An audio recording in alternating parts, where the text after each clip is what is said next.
One day, I saw an ama at a traffic light. Wow, I immediately go up to her and help her cross the road. After that, then I turn my head. Wow, she was spelled where she was, yeah. Then I try again and again and again. But every time, she appeared back at the same spot. Then I remember what a wise old cat once said.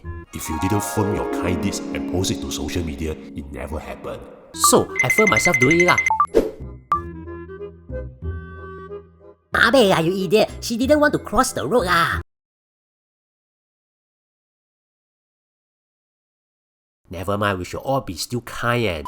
Yes, unless you live under a rock, you have seen countless TikTok videos of people filming themselves doing a kind act and posting their actions online. These videos usually garner lots of views with many comments. Now, I've done a full video about the studies behind this, which I've linked in the YouTube version of this video that you can watch later. But long story cut short, all you need to know is that showing off your kind act online is indeed useful to society, as it might, to some extent, encourage others to do kind acts too. But you must send the correct message by doing a correct kind act that has real benefits, and not doing a kind act just to show that you are kind, which is technically called virtue signaling. Like, for example, in the beginning of this video, I kept on helping an ama cross the road when she actually didn't want to cross the road. It doesn't help the ama, but who cares? It helps me as Nico Tan, Lee Xing Yi, and hopefully Jasmine Ang will all see me helping others and will agree to be my state when I ask them this week.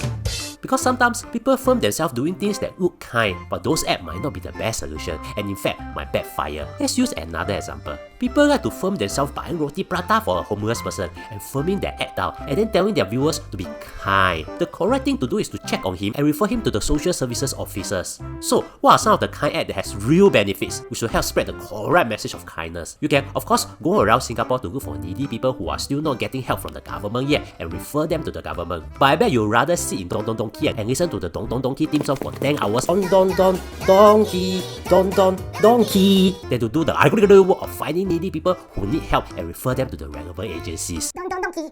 But don't worry, I'm super kind, so I know of a few ways. They are not exhaustive, but you'll more or less have an idea of the direction. The first example is to donate blood, which might encourage others to donate too. Yeah, don't worry, it's super simple, and you even get free Milo and biscuits. I also hear the nurse gossip about their husbands. They want my favorite.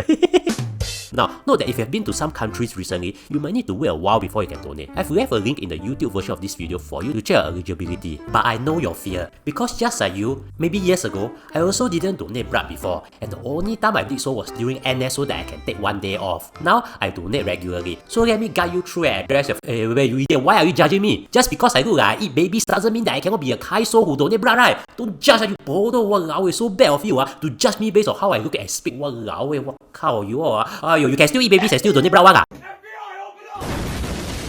To donate, you can just head to any of the 5 blood banks. Red Cross also has mobile blood donation drive, which you can check on their website. It's actually super easy. You just walk in and say that you want to donate blood. Whether it's the first time or your 100th time, you still need to fill out a form to confirm that you have not gone around sleeping with other cats. You will then take a hemoglobin test, which many like to just call it the iron test. This is to check if you have got enough hemoglobin in your blood. This is important because many people have this misconception that they will be weak after donating blood. This test ensures that you have enough hemoglobin, so it's a safety test. It's only when it's safe then can you donate. Because if you have lived in Singapore long enough, you know how kiasi Singapore are, which is a good thing if you also kiasi like me lah.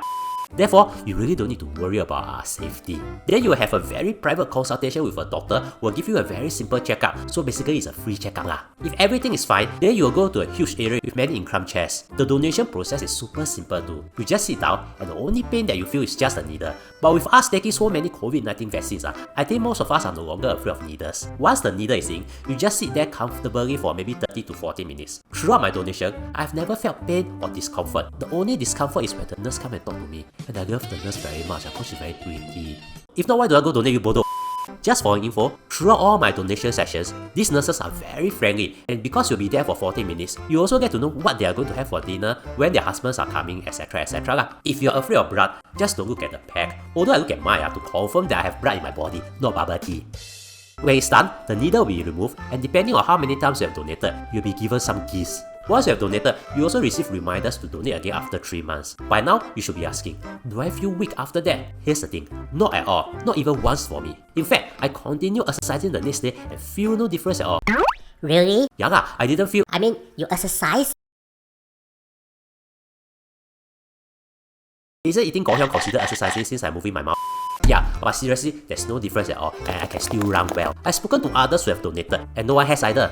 Nevertheless, immediately after you have donated, your arm will be bandaged, which is also to show others that you have just donated blood. So in case you become weak, others will know how to help. And this is the thing that if you post on Instagram, I will gladly reshare because you are doing something productive instead of feeding an elderly who just has 6 breakfasts of roti prata that morning. Now, moving on. Secondly, if you have not done so, join the bone marrow donor program. When someone is in need of a bone marrow transplant to save their life, you need a compatible bone marrow, and it's not easy to find one. So how it works is that you provide a simple sample of your chip. I need to cut my chip out. No lah, just need to use something to swab the inside of your chip, and then send the sample back. Why they need that? Then they can kind of have data of what is known as a human leukocyte antigen and can register you into the register of potential bone marrow donors. And when someone needs a donor and you are a match, you'll be called to help save a life. So it's like Tinder?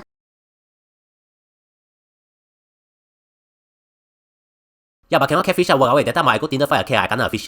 Okay, I was joking, but it's true. There's a high chance that you won't be called to donate. But if you are, then you have a chance to save a person's life. I've left a link of the process of what will happen if you are a match. But don't worry, it's super safe and you can proudly tell the world that you have just saved a life directly. Now, what if you just want to donate money to help others?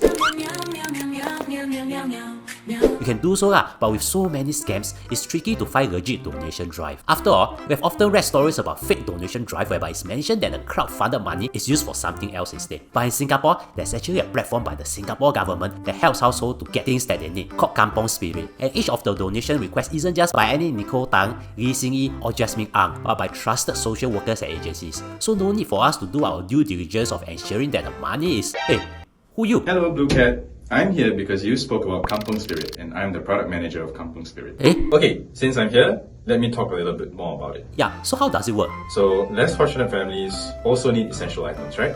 But it's really difficult for single donors to provide them. What if we could get 10,000 donors to help? That's the idea behind Kampong Spirit, a place where the whole village, or kampong in Malay, can chip in to buy rice cookers, washing machines, milk, diapers, fridges, and more for families that need them. Each household is under the care of social workers who vet each item that gets listed on the platform. One cool thing that Kampong Spirit does is something called a public ledger. Wait. What's this public ledger? Well, don't you think donors should know where their money is being used? We think so too. That's why we display every donation that we received and every purchase that we make. It's publicly available for the whole kampong to see. Okay, I understand now. Okay. Okay. You have any other questions? No. No? Okay. How do I make you leave this video politely since this is my video? Well, if you have any other questions, you can... Okay, why you like my auntie who visit me during CMI then won't leave after giving angbao you?